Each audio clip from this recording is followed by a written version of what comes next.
Sustaining Us is made possible by Fireheart Pictures and viewers like you. Thank you.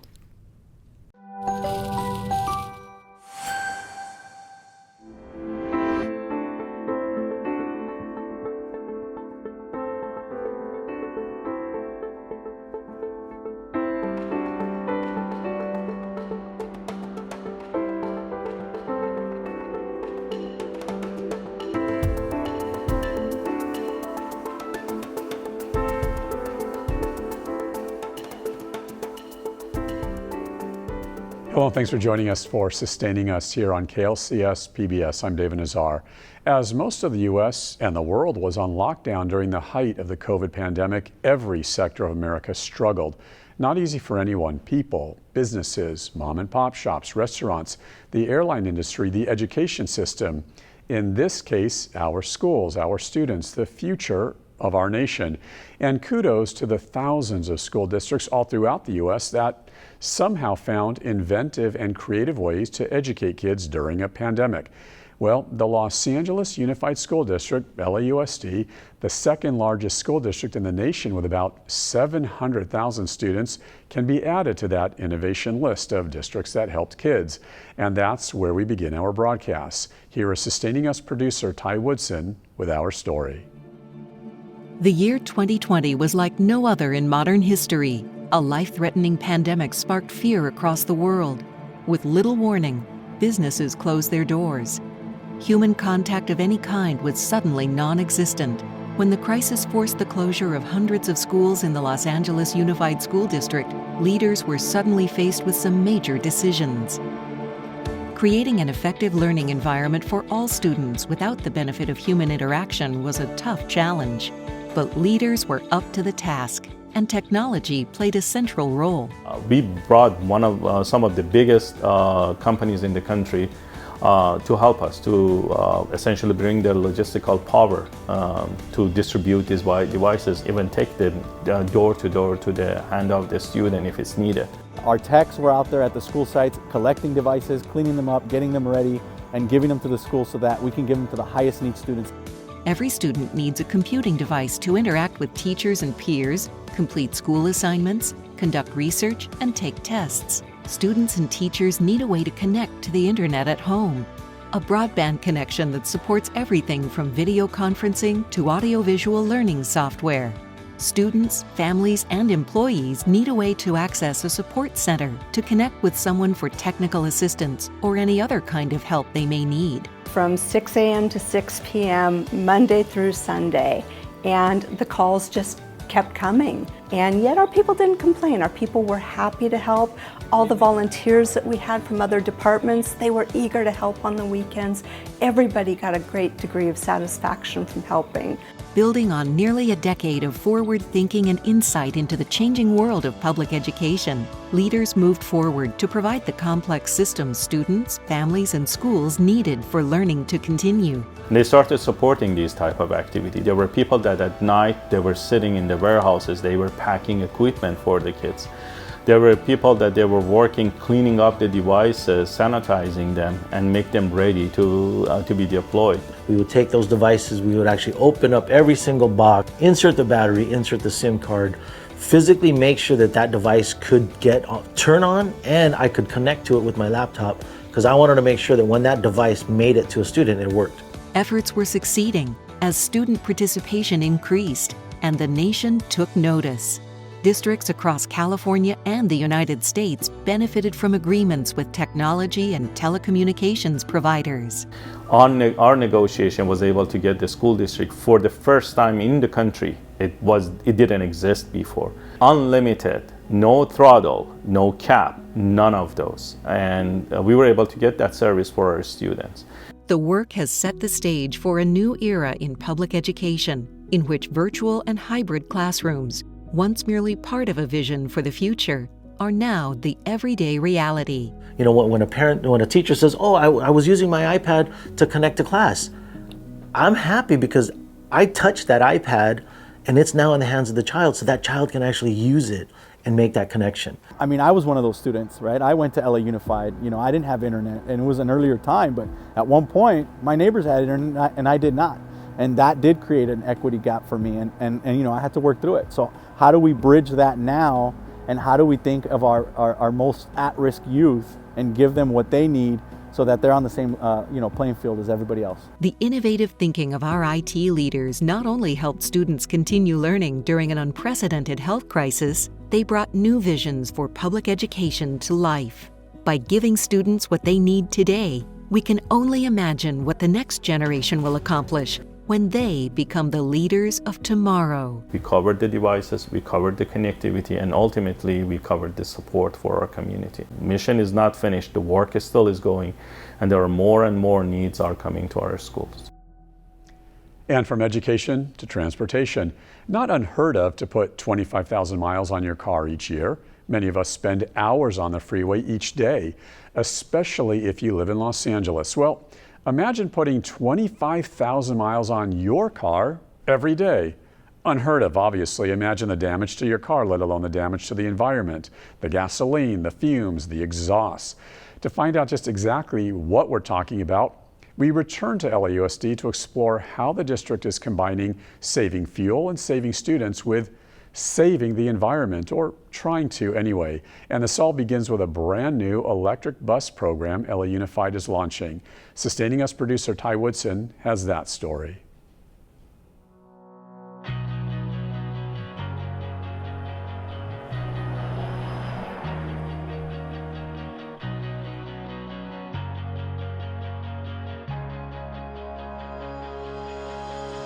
What you are looking at is the brand new electric school bus purchased by the Los Angeles Unified School District. This is in part of the district's effort to transition to zero emissions and reduce its carbon footprint. Now, I know firsthand the impact of outdated diesel school buses because as a product of the Los Angeles Unified School District, I remember my days in elementary school. I was one of the students that would ride one of these buses, and I can still smell that diesel exhaust. That's how strong that memory is. 25 million American children continue to be exposed to that same diesel exhaust that I remember smelling as a child. Now, this pollution not only harms our children's health, but it also impacts student achievement. See, studies show that transitioning to cleaner buses can support not just the health of our students, but their academic performance as well. As the senator said, if a child is affected by diesel exhaust or any other environmental impact, their ability to learn, to fully appreciate their capacity to learn, is negatively affected. When we see electric buses rolling down the road, we should all be proud of the fact that we are giving our children a chance.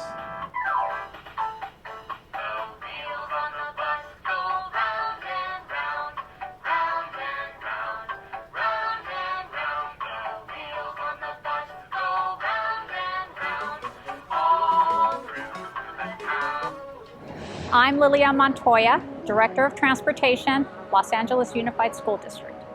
We currently have approximately 1,300 buses, 10% that are diesel fueled. Our goal is to replace those diesel buses by 2024. Our investment in this technology is an investment in the future of our students and the health of a greener and cleaner Los Angeles. In an effort to support our clean air initiatives, we intend on replacing all 1,300 buses with an electric fleet in the near future. An electric school bus is safer because as they drive down the road, they're much quieter. It allows the driver to be more attentive to his surroundings on the outside and his passengers. And of course, there's no chance for any kind of exhaust fumes to get inside of the bus because it's not creating any. I'm Antonio Luna, the Assistant Fleet Maintenance Manager for the LA Unified School District. I think that this is the future of school buses for many reasons, mainly because it can be self-sustained. We don't have, it's going to be completely on renewable energy. We wanted to lift this bus up to show you the difference between an electric school bus and a diesel school bus. The main difference of this is it no longer has an internal combustion engine or a transmission. It's all been replaced by battery packs. And in this case on this bus, a single electric motor. In this area is where you would normally have your engine and transmission. Instead, where this drive shaft will usually connect to the transmission, it connects directly to the motor. So we no longer have all the moving parts of a regular internal combustion engine. We no longer have the fluids that an internal combustion engine requires. The entire length of the bus, it's the same as any other bus. All that's different is the motor, the battery pack, and all the wiring. LAUSD is the second largest school district in the country. With more than 600,000 students enrolled, the district serves an area that stretches 720 square miles. A single electric bus will save more than $10,000 annually in lower maintenance costs, as compared to a traditional diesel fuel bus that produces 54,000 pounds of greenhouse gases every year. This zero-emissions electric bus seats 72 passengers and can travel up to 155 miles on a single charge. The students love this bus. Their reaction is quite interesting.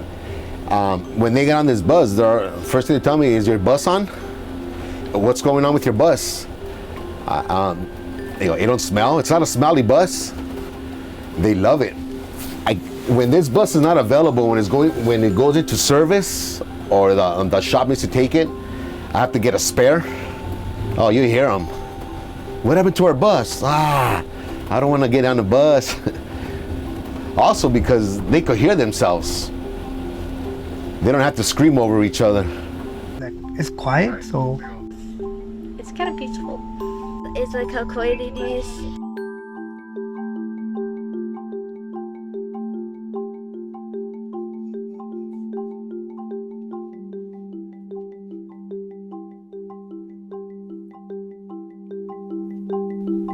And thank you, LAUSD, and our Sustaining Us producer, Ty Woodson, for those reports. Now, talk about helping out. A few months ago, we first brought you the story of an amazing nonprofit doing anything and everything possible to get folks who've been homeless or incarcerated back into the workforce.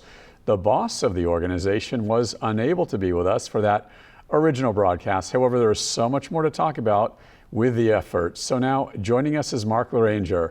Mark is president and CEO of Chrysalis. Mark has been a leader in what's known as the nonprofit and employment social enterprise space, which he's going to explain in a moment. And for some 30 years, he's been a Southern California leader as an entrepreneur and with the nonprofit world. Thank you, Mark, so much for being here. It's absolutely my pleasure. Anytime I'm introduced that way, I mean, how could I not say thank you? Well, it's a pretty good resume, let's be honest. Now, Mark, for our audience who did not catch our recent broadcasts about your nonprofit, Chrysalis, just take about a minute or so to explain exactly what your organization does. Sure.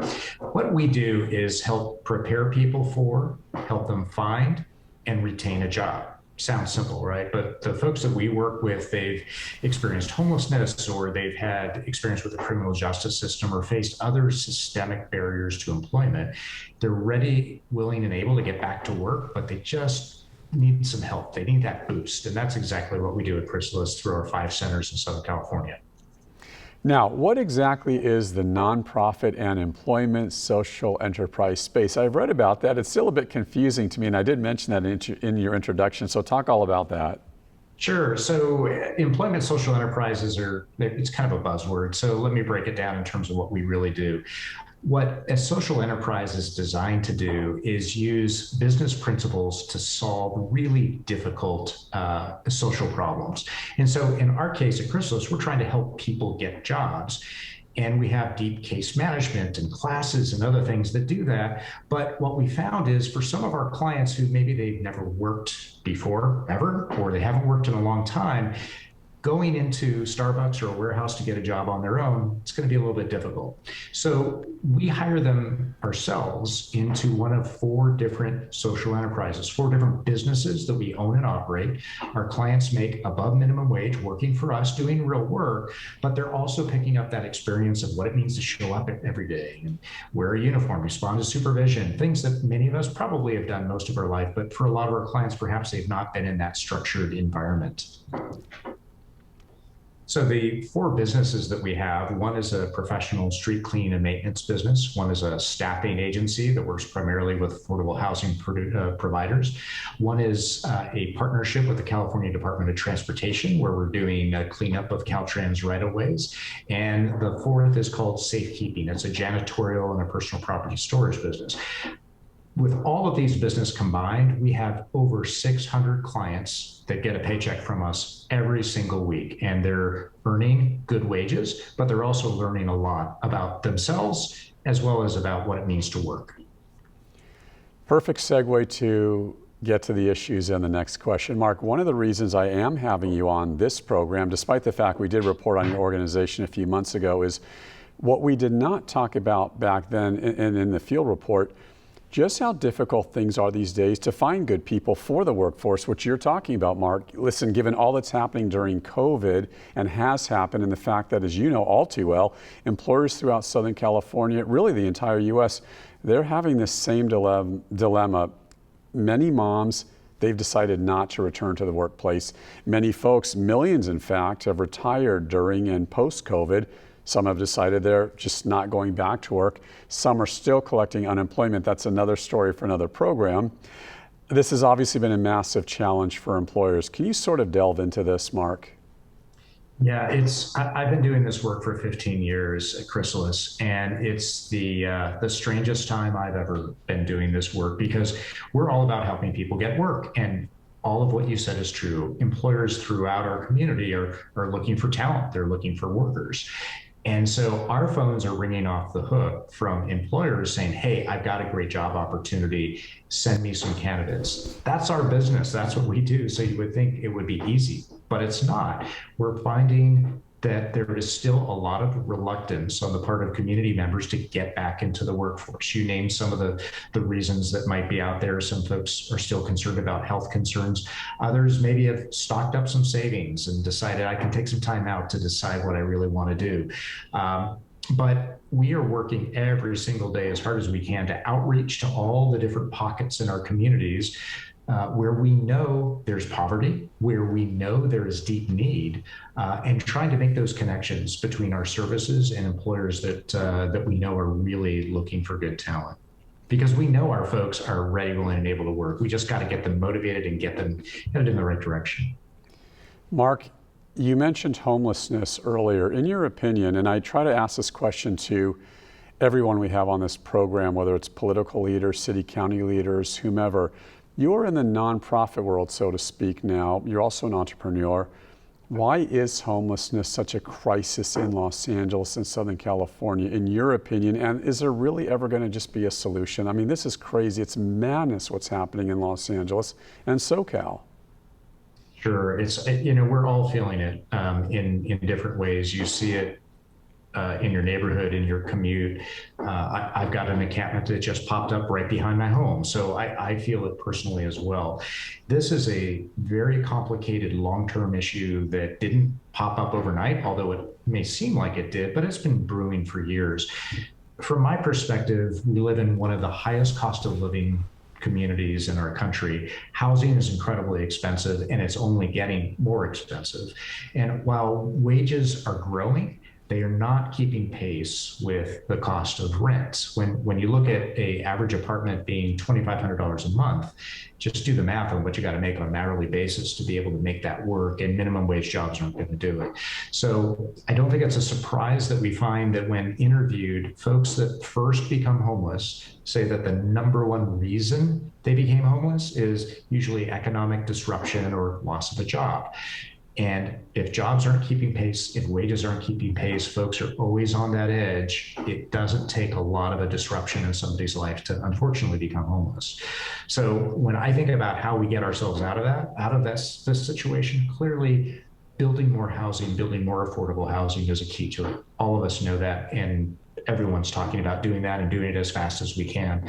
But we also got to look for economic pathways that make sense, that allow people to not just earn a wage in a place like LA, but to thrive, which means having the right supports and training programs in place through folks like us at Chrysalis to help somebody get on that pathway to be able to really afford their own way in this wonderful Southern California home.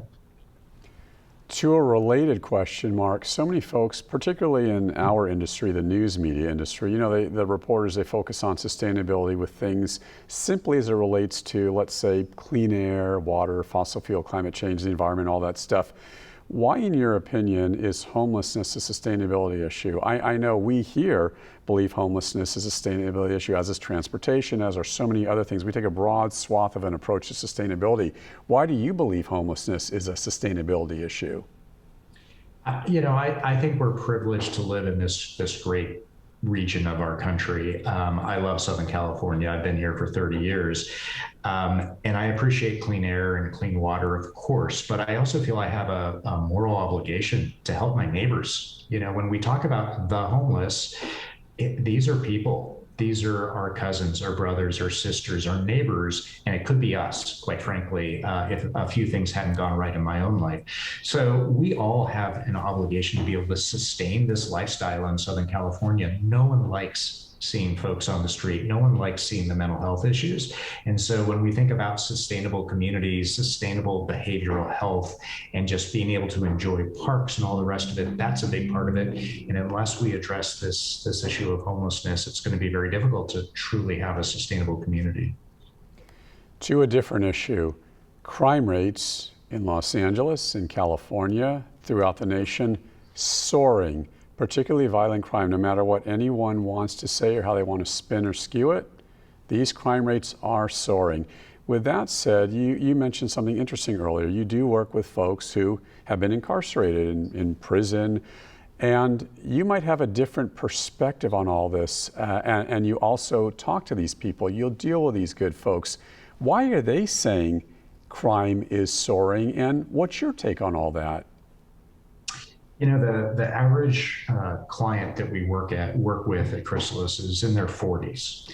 So they've been through a lot in their life, and they most likely made some decisions maybe back when they were younger that they're not particularly proud of. But they're very different individuals today, and they look back on that. They'll talk to me about some of the young folks in the neighborhood and some of the decisions they're making, and they look back and reflect on it through the lens of their life.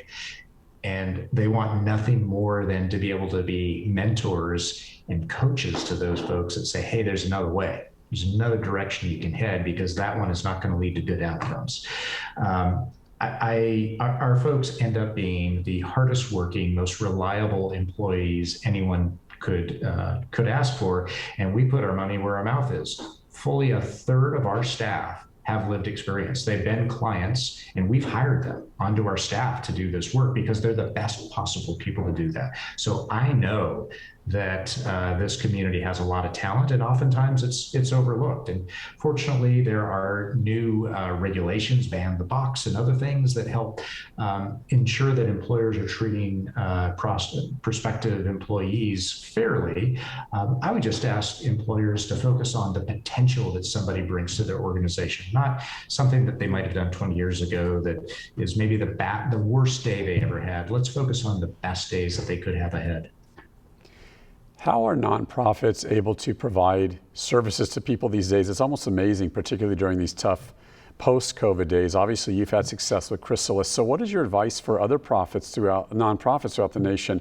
They're also dealing with similar challenges as folks are in Los Angeles, or really any other major urban metropolitan area: homelessness, crime, poverty. How do you get this thing done?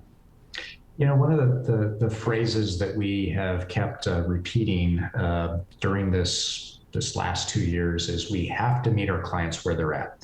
Traditionally, Chrysalis has been a place-based service. We have 5 offices in Southern California. You come into our office for services. Yeah, after March of 2020, couldn't do that anymore. What are we going to do? So we flipped to a primarily virtual program model. And to be honest, I had my doubts on how well that would work given our heritage, but it worked great because we have a lot of smart people that are very passionate about our work at Chrysalis, and a lot of clients that were very, really looking for that outreach, that contact, that connection with us, even if it was over text or video or phone, not in person.